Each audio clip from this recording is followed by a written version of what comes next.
And I graduated fashion design also in 2014, so about 2.5 years ago. And since then I've been doing voluntary work here and there, helping with a program called Women's Federation, but as well I've been trying to make my own small business, so in fashion design, creating a small women's wear line. This talk comes from a question which maybe all nice guys have, is do nice guys finish last?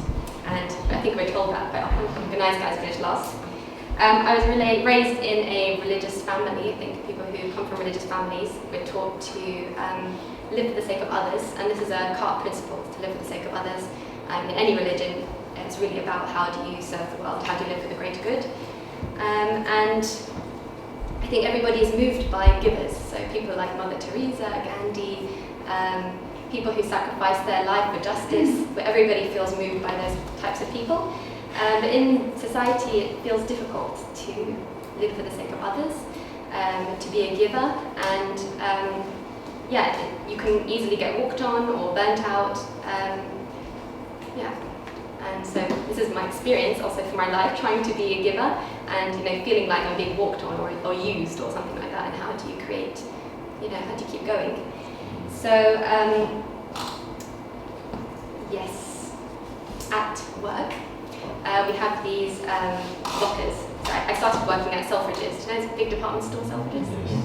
And there's a huge, you don't realise how huge this underground basement is for all the staff that work there, just there's so many staff. So they have lots and lots of lockers. And some people get assigned lockers, but I have a temporary locker because I haven't been working there very long. I can't bother to apply for one. I don't plan to work there for much longer. But there's these temporary lockers which you're supposed to lock, and then you're supposed to take your locker at the end of the day and take your stuff away. And I spent a lot of time trying to find a locker. They were all locked up, so basically continuously. People kept their lockers on the lock, so they're always locked up and you always spend time. And otherwise, if you don't find a locker, you have to line up in a long queue and give it to the coat checks. So eventually, one day I found a free locker and I locked my lock on it and kept it on there for good. And I had a locker every day. And a part of me just kind of nagged at me. I thought, oh God, I'm compromising, I'm being a taker, that kind of feeling. And I found out even that my colleague also had a lock on one of the lockers which he never used ever. He just had it on there just as a safety lock. So in society we're taught to be you have to be number one. You have to look after yourself first because no one else is going to look after you. So I interestingly picked up a book when I was preparing for this talk. I decided to choose this topic, and I found a really interesting book which I recommend to all of you. It's called Give and Take, and it's by Adam Grant. So this talk is basically a snippet of this book which I read, which I think is very practical advice for people who are natural givers. And answers this question: do nice guys finish last? Over the past 30 years or something, there's been kind of a lot of studies and groundbreaking, research to find out about people's reciprocity styles, so how people interact with each other. They found that there are 3 styles. One is about being a taker. So takers, as you can imagine, they try to take more than they give. And they think about their own needs before other people's needs, and they believe it's a dog-eat-dog world, and they don't like to share their ideas as much. They self-promote, they get credit, they try to get as much credit as possible, they think that they have to look out for themselves. The next style is about being a giver. So givers think about other people's needs before their own needs. In the workplace, they're very rare, a very rare breed. They prefer to give more than they can get. They focus on paying more attention on what other people need, and it's about their interactions with people. You can't say, oh, somebody's a giver just because they give to charity. It's about your daily interactions with people which make you a giver or a taker. Because people who give to charity may give it just to look good or something like that. You can't quite tell. So they try to be generous with their time, their energy, their knowledge. They share their ideas. They help people connect to other people. And then the final style is a matcher. So people who believe in eye for eye. They give something and they expect a favour back. So they give with this culture to give and get back, exchange favours, fairness, justice. And most people shift from different styles of interaction. So with your family and friends, you're more like a giver. People with who you're mentoring, you're more like a giver. But maybe in work, you're probably more likely to be a matcher, or it really depends on the person. So on the ladder of success, who do you think is at the bottom? Giver? Anybody else? How are you defining success? Well, just in general, like who's the worst at their job or the worst in their industry, that kind of thing. Matcha? Matcha? Okay, we've got a giver and a matcha. Actually, it's the givers who are at the bottom of the success ladder. So givers are at a disadvantage. They, according to studies, engineers who give more than they receive, they are least productive, they do the worst in their tasks, they have more errors, less, they finish their jobs, they don't finish their jobs as much. Same with medical students, and also in sales as well. These are all studies which show that givers are at the bottom of the ladder. In sales, givers have 2.5 times less annual revenue, so clearly they're at the bottom. Who do you think is at the top? Takers? Any other ideas? It's givers. Hallelujah. So on all of the same studies, givers are also at the very top, significantly givers. People who have who fill in these exams and like whether they're a giver, what's their reciprocity style. Givers at the top and they're also at the bottom. So which leaves takers and matchers in the middle, which is interesting. And this is consistent through different organisations, every kind of business, every kind of structure. It's quite consistent. It's a consistent sort of pattern. And yeah, in the same study with the medical students, so the lowest and the highest were at the top and the bottom, and even being a giver accounted for 11% higher grades. So if they looked in your first year whether you're a giver or a matcher, they could estimate that your grades would be higher if you were a giver. But in terms of how they crawl up the ladder, in their first year, actually they're the worst students, givers. And then over the years, they get better and better. And by the time they're doctors, they're even more successful, significantly more successful. And the more they progress, the more they succeed. And the question is why that happens. In the first year, they help other students with their knowledge. They kind of help them out, fill in the gaps, but they don't take enough time to study themselves. And in the first year, it's more like an independent style of working. You have to kind of study on the grades. But the more you go up in medical school, the more your studies become about interacting with other people. It becomes about like your rotations in hospitals. You have to do patient care. So in terms of success, they really fly up because they are people, and people grow to respect them. They become good at what they do. So yes, whereas takers thrive probably in independent roles, givers thrive in interconnected roles and network roles where you're interacting with lots of other people. So collaboration matters. So yes, being a giver is not good for a short 100 meter dash. It's better for a marathon. It's kind of a longer process. This is called a social network map. And they use these kinds of maps to work out how businesses are functioning. So they'll dot like each person in the business. So each of these is like an employee, and they show how the lines show how information flows, how everything's working, how people are interconnected to each other. But they found out also recently, some university professors did a study looking at the way energy flows through a business or a company, and energy, they found out, is really important for innovation. So it's incredibly important in a business. When there's a good flow of energy, there's a lot of innovation because information is passed, people feel free to share. So it's a huge and important point that you're able to interact with people. This guy, he's called Adam Rifkin, kind of a cute guy, like a nice looking kind of guy. He's Fortune magazine's best networker. And Fortune magazine is kind of like Forbes. It's for like the big bosses, people who are doing extremely well in businesses, billionaires, millionaires.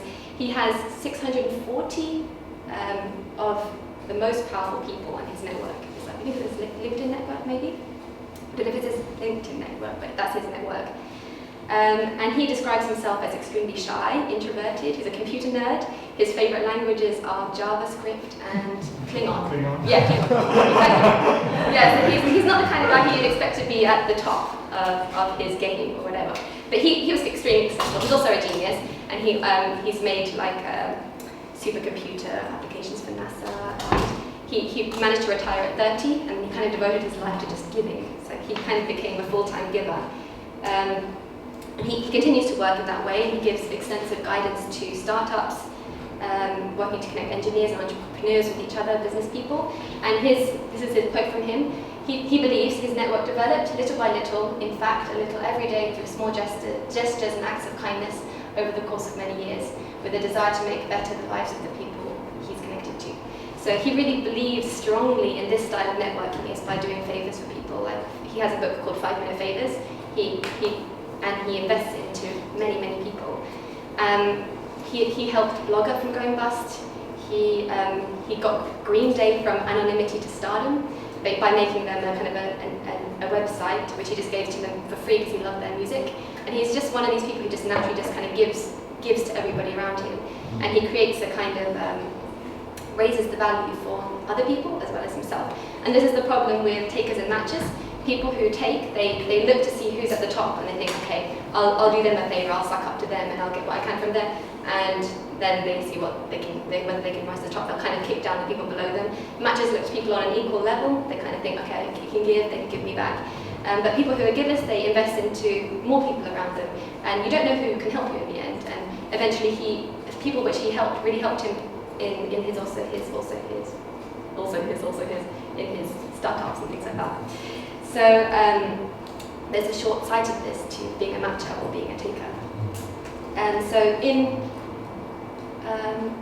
a diagram like this, people like Rifkin, he'll be one of these people in the center, kind of shining light to different people in the organization, creating energy.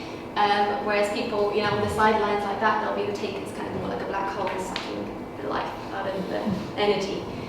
So actually, after I graduated from university, I met a giver, and I only realized that she was a giver after reading this book. I could label her as a giver, but she literally just wanted to help graduates, like fashion graduates, to help them have more exposure in terms of their project and stuff. So she made a magazine especially for graduates, and she helped me. She interviewed me. She put me in her magazine, her very small magazine, even though it was. But I was really grateful for her. And she was also at the same time doing a project in Africa where she was helping to make school uniforms, and her mum was starting a school there. So I decided to help her with that project and help her design these uniforms. And she offered to pay me, but I did it for free. And when I think back to that interaction, it's also very energized. Like she gave to me, I gave to her. If she ever called on me for help again, I'd be happy to help her. I'd feel also very comfortable to go to her for help if I needed help. It's got that kind of energy with it. And that's the benefit of givers. They create this kind of, good give and take. So yeah, givers know how to expand the pie. In general, people want to steal, take as much of the pie that they can get. They want to take the credit, they want to get as much of the good as they can. But people who are givers, they know how to expand the pie, and they know how to create a culture of adding value, which gives value to others and also gives value to themselves. And they take on the group's interests more than their own personal interests. So they'll work hard in maybe the more boring jobs or something, just to make the group project. For example, in the group project at university, a giver would probably do all the kind of boring jobs to make the whole group project bigger and better, rather than everyone just doing the best part or the easiest part or the most fun part. So thinking of the greater good benefits everybody in the end. Does anybody know somebody called George Mayer? No, I didn't know George Mayer. But you know The Simpsons, right? Everyone knows The Simpsons. He's apparently one of the masterminds behind the humour of The Simpsons. And he has also since won like 27 Primetime Emmy Awards. And he's also kind of a high giver. He rates highly of giver. So it's everybody who worked with him knows that he's one of the masterminds behind the show. And he actually worked for 16 seasons in The Simpsons, but he's only credited as a writer for 12 episodes, and that's it. And that's kind of an interesting point of givers, is that they don't have this ego to want to steal steal the limelight or the credit. He was incredibly successful in the end anyway. He always felt that he wanted to just improve the show and make it the best that it could be. Does anybody know the catchphrase NEH? N-E-H, NEH. When you're bored, when it's like when you're not bored, it's kind of like, oh, no, I'm not interested in something. He created that catchphrase. And at one point, somebody even told him, one of the writers from that time, they came to him and said, reminded him of that memory that he created that catchphrase. And he didn't remember it. He didn't remember that he'd done it. He'd just given the idea freely, given the idea to the team, and it was there, so it was part of the show. He didn't really think about it or care about it, which is interesting because everybody wants credit for their work, the things they do well, but it's really about the project. And you may think also that, yeah, fair enough, these are geniuses which are successful, they do well, or you don't know what comes first. Maybe people become successful and they decide to give because they're grateful for their success. But it's actually really shown that you can find givers and track their success. Like the medical students, you can find out who's a giver and kind of assume what their grades will be like. There's a basketball talent scout who was in the 70s, he's called Inman. He became an incredible talent scout by searching for basketball players because most coaches or talent scouts looked for physical ability, like how high they can jump, how agile they are they a good player? But he worked together also with a sports psychologist to find out whether people were givers, whether they were persevering, whether they were willing to stick their neck out for the team. He interviewed their family, friends, coaches to find out who they were. He watched them in trainings to see how hard they worked. And he picked some incredible basketball players that went on to the Hall of Fame. And even a lot of his players went on to do charitable work. So one guy it got tickets for underprivileged kids to come to the show, things like that, and won even a citizenship award. So these are the kinds of people which he could notice based on their giving style. Because giving and grit are interconnected. People who work hard, because they have a strong motivation to help other people, they naturally work harder. So that's also a strong connection between the two. And he found that people and basketballers who worked hard, they managed to push their way up. They also didn't care about their ego. They weren't about like, oh, I want to do the final slam, they kind of were the ones that worked hardest in the team. They ran around, they did all the bits in between and kind of greased the engine, if that makes sense. So ultimately with this talk, I was sharing the success of the givers. And it's an interesting book, and actually we can't forget that also the givers are at the bottom of the pile, and I think a lot of us have this experience of being the person who gets walked over, but we have to also think of how techniques, and also if you read this book, he has good techniques on how to not be the giver at the bottom of the pile, and what successful givers do to stay at the top, how to look after yourself and also your own interests to help other people at the same time. How to not burn out, which is what I find a lot. I remember when I was doing, there was a time after I graduated where I joined lots of different kind of things, different voluntary projects, and I ended up doing nothing. I felt just burnt out. I did so many different things. I did nothing for each of those things. I thought I was doing good, giving, but actually I just felt burnt out at the end of it. So how do you give your time? How do you find the right techniques? And back to the story of the locker from the beginning, they cut off all the locks from all the lockers. So they took away my stuff, and I felt punished. I was like, okay, now that karma came back to me. But now, since then, the lockers are always free. There's always a free locker because people don't do it because of fear. They know that their locker's going to get cut off if they leave it there for too long. But now there's always a locker for everybody. And in the same way that I became a taker because everyone was a taker, givers can become givers, takers can become givers if there are more people who are givers. And naturally people kind of conform to what other people are doing. So you kind of naturally slip into this taker role, whereas we should kind of encourage other people to be givers as well.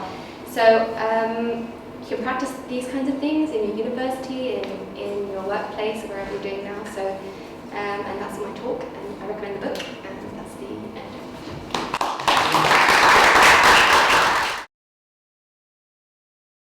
Michael's going to tell you the announcements.